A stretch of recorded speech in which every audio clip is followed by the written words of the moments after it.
You were born male. That part was never a choice.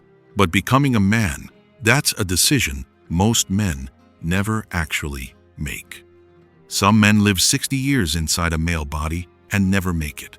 If your work is disordered, your home is disordered. Your wife doesn't admire you the way you want, and she knows why before you do. Your kids sense the disorientation, even if they can't name it. A man without his work is a man without a center, and a family built on a man without a center will always feel unstable, no matter how much money is in the account. Most men think manhood is proven by a title, a paycheck size, or a woman on his arm. It's not. It never was. Manhood isn't handed to you by a role you perform. It's forged by one thing, and one thing only: your work. Not your job. Your work, the calling you were actually built to carry. Even the order of creation backs this up. Work came first. The woman came after. That's not an accident. That's a blueprint most men never bothered to read.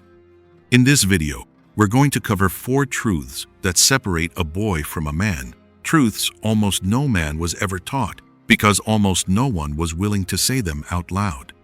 Most men spend their whole life chasing a woman's approval to feel like a man, and they still come up empty. Some of you already know that emptiness personally. It's cost you more than you'll admit out loud. You're not here for empty. You're not here to feel like this forever.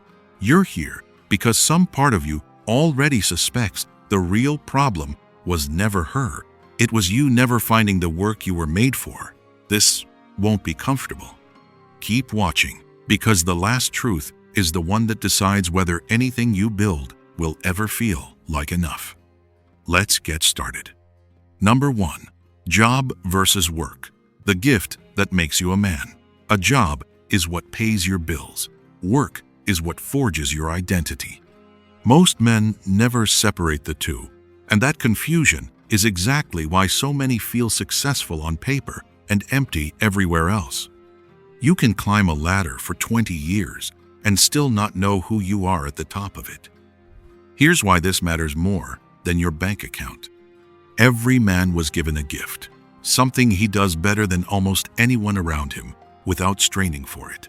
This isn't a personality quiz idea. It's closer to a design principle. When a man's daily work sits close to that gift, everything downstream gets stronger. His performance rises. His income follows, not the other way around. His home stabilizes. His mood steadies, because he's no longer fighting his own nature 5 days a week. When his work sits far from that gift, he can hit every quota and still feel like a stranger in his own life. That's the man's life. Say it. That's the man's life. Watch a young lion in the wild. He isn't declared a lion by his mane, his size, or his roar. He becomes what he is the day he hunts alone and brings something down for the first time. Before that hunt, he's just a big cub, wearing a lion's body, fed by others, proven by no one. The same applies to a man.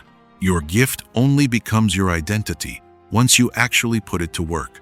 Not before, not in theory, in the field. So how do you find it? It's simpler than most men think, and that's exactly why they overlook it. It's the thing you do so easily that other people call it a gift without knowing they're being literal. It's the thing you pick up fast while others study it for years. It's the thing you talk about with energy you don't have to fake, energy that shows up on its own. Pay attention to what people keep saying to you. How do you make that look so easy? That sentence isn't small talk. It's a signal most men walk right past. Discover your gift. Sharpen it in public, where it can be tested. End quote. Build your work around it, even if it takes years to align. Do that, and something shifts. You stop working for money. You start working from your gift, and the money becomes the byproduct of the work, not the goal that was chasing you the whole time. Maybe your current job already pays the bills, and walking away from it tonight isn't realistic. Fine, you don't need to burn it down to start. Build something in the hours nobody's watching. Early morning, late night, Saturday, while other men are numbing out in front of a screen, 1 hour a day. 2. If you can find them, call it a side project, a side hustle, whatever gets it started. As long as it's built on your actual gift, not another distraction dressed up as ambition. Here's why most men quit before it ever pays off. They judge the project by what 1 month produced, and 1 month rarely produces much of anything. The needle barely moves, so they call it a failed idea and go back to numbing out. But a man who judges the same project by what 1 year of daily discipline builds sees something completely different. A body of work, a skill sharpened past what most men ever bother reaching, sometimes an entire second income standing on its own 2 feet. 1 month tells you almost nothing. 1 year tells you who you actually are. Number 2, order, not hierarchy. Work before woman. A beautiful woman will never make you a man. Say that back to yourself, slowly. If a man hasn't been forged first through his own work, chasing her only turns him into something worse. A man ruled by jealousy, insecurity, and a controlling grip he calls love. He's not protecting her. He's protecting the only proof of manhood he thinks he has. This isn't about her value. She's not the problem, and she was never meant to be the solution either. It's about sequence. Power under control means a man builds his position before he ever has to defend it. A general fortifies the wall before he protects what's inside it, never after and never at the same time. The same applies to a man building his life. A woman was never meant to build the man from the ground up. She was built to stand beside one who is already building something with his own 2 hands. Comfort tells a man to chase the woman first and figure out his work later, once things settle down. They never settle down. Legacy tells him to forge the work first, so what he eventually offers her is a man worth standing next to, not a boy asking her to complete what he never finished building himself. That's the whole order. Work first. Everything else follows what the work already built. Number 3, cling to the gift, not the paycheck. This is the one most men resist because it goes against everything survival instinct screams at you to do. But it's the one that decides whether the next 10 years of your life look like the last 10 or nothing like them. Here's the moment this applies to. The business goes bad. The job disappears. The income you built your whole identity around just stops showing up overnight. Fear moves in fast, and fear only knows one language. Take anything.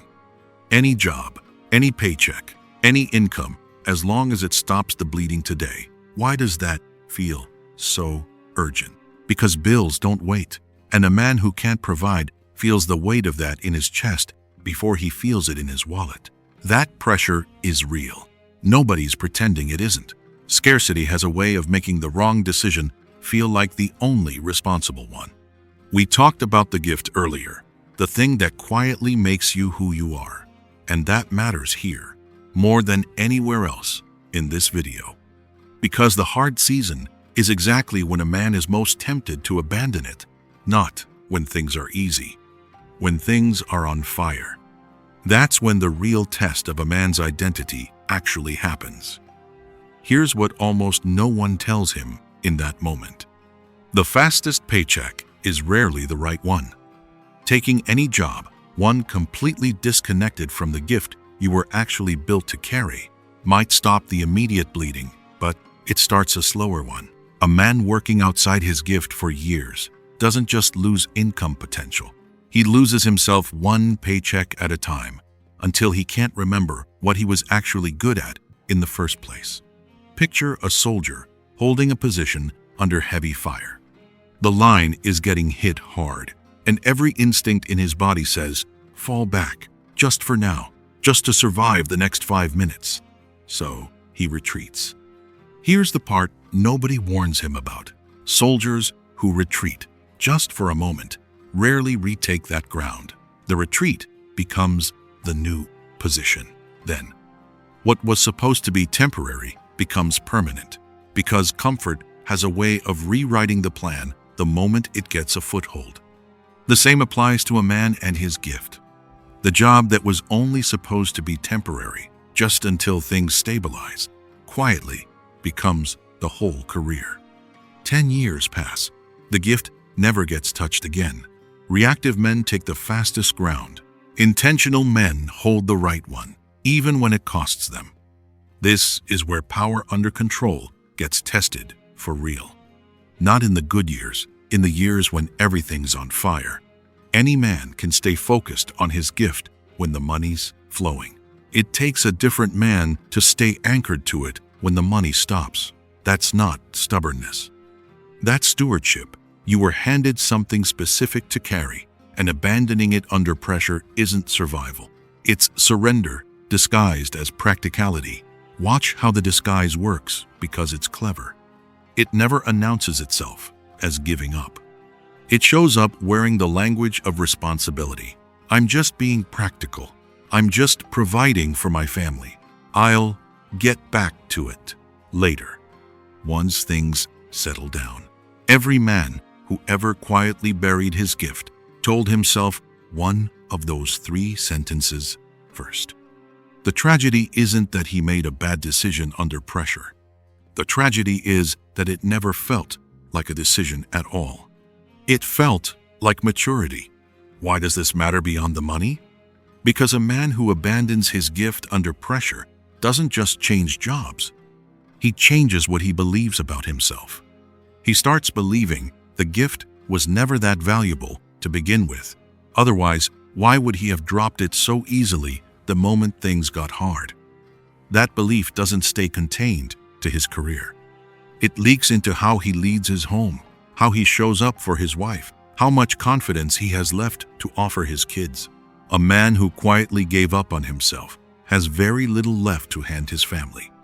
And here's a wound a lot of you are carrying without saying it out loud. Some of you grew up watching your own father do exactly this. Drop what he was built for the moment. Life got hard, and never pick it back up.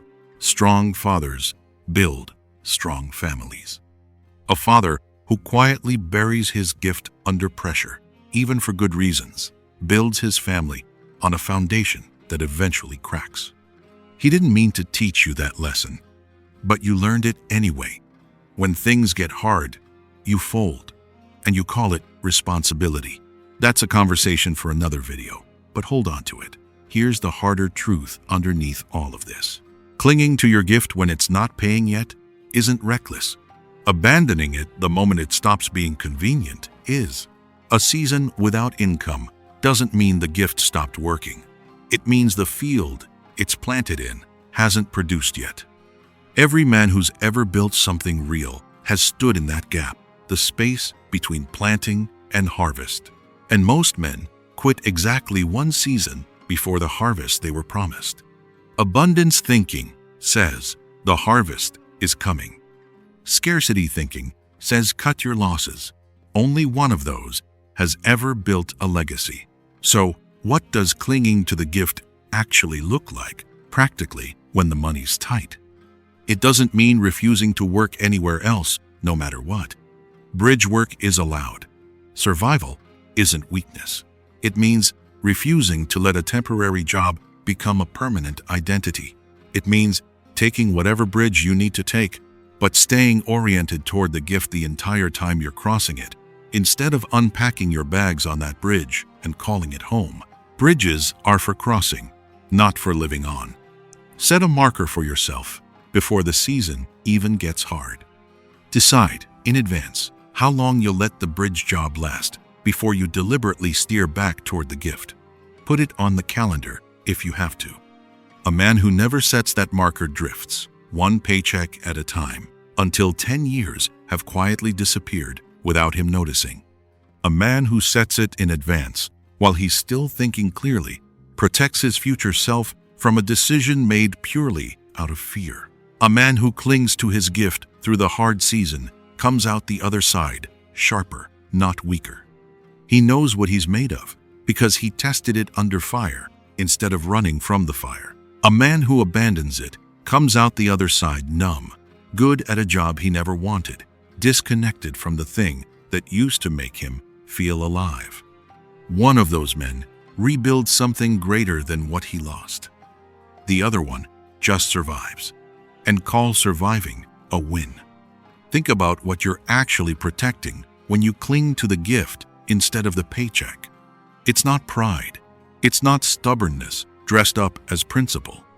It's the one thing your kids are actually watching, whether they say it or not. They don't remember every dollar that came into the house. They remember whether their father folded when it got hard or held the line and rebuilt something real. Iron sharpens iron, and a father who holds his ground under fire sharpens every man watching him hold it, starting with his own sons. That's the whole game right there. Hold on to that, because the next truth is the one that decides whether anything you build, the gift, the work, the family, all of it, will ever actually feel like enough. And the last one, the one most men completely miss, even after they've done everything right. Say a man actually does it. He finds his gift. He builds his work around it instead of drifting. He holds his ground when the money disappears, instead of folding into a job that isn't his. Years pass, and it works. The business grows. The bills get paid without the old panic. His wife looks at him differently. His kids brag about him to their friends. By every measure that matters, he became the man this video has been describing. And somewhere in that success, a quiet fear moves in that he never saw coming. Not the fear of failing, the fear of what happens if he ever stops succeeding.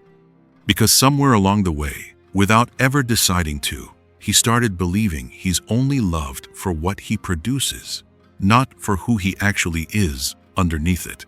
Why does that fear show up right when things are finally going well? Because a man who was never taught the difference between his work and his worth will always confuse the two the moment his work starts working. The applause gets louder, the admiration gets warmer, and he quietly starts to wonder if any of it survives the day the results stop coming.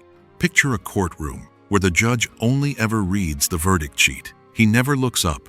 He never asks who the man is outside the case file. Win enough cases, and the room respects you.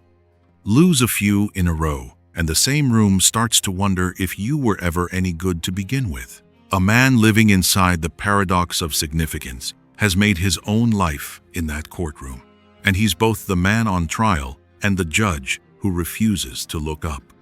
Didn't I tell you at the start of this video that the last truth is the one that decides whether anything you build will ever feel like enough? Here it is. It was never about the size of what you build. It's about whether you're still building from fear of being nothing, or from a man who already knows he's worth something and simply chooses to build anyway. Here's the truth this whole video has been building toward, and it's the one most men never hear stated plainly.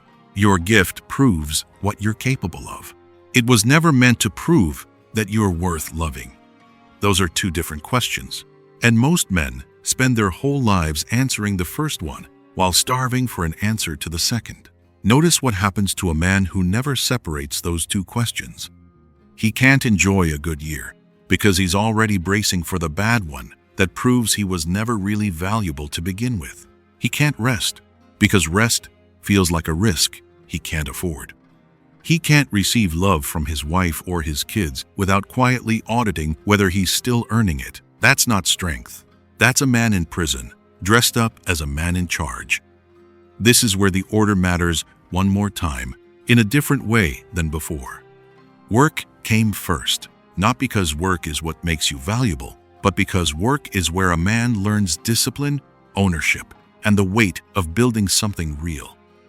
The value was never up for negotiation to begin with. It was there before the first dollar. It'll be there after the last one. A man who understands this works differently than a man who doesn't. He still works with everything he has. Early mornings, hard seasons, the whole discipline this video has laid out. But he's no longer working to prove he's worth something.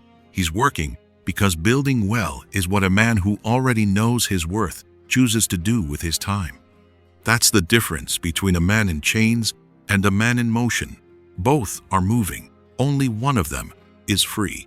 That's why work makes the man, and a woman was never meant to make him. And it's also why the moment he forgets his worth was never up for negotiation. Even his own success can start to own him instead of the other way around. Real men leave legacies, not because legacy earns them a place at the table, but because a man secure in who he is naturally builds something that outlasts him. That's not striving, that's overflow. You were born male. Nothing you do changes that. But becoming a man, the kind whose work is strong, whose home is steady, and whose worth was never for sale, that's still a decision sitting in front of you right now, whether you've made it yet or not. This is what the whole video has really been about. Not a job title, not a woman on your arm, not a number sitting in an account somewhere. It's about a man who finally works from the gift he was actually given, instead of drifting through a job that was never his to begin with. That man holds his ground when it costs him something real. He doesn't fold the moment the money gets tight, and he doesn't confuse a hard season with a failed life. He builds slowly, on purpose, on ground that can actually hold weight. And somewhere underneath all of it, he carries a quiet kind of peace most men never get to feel.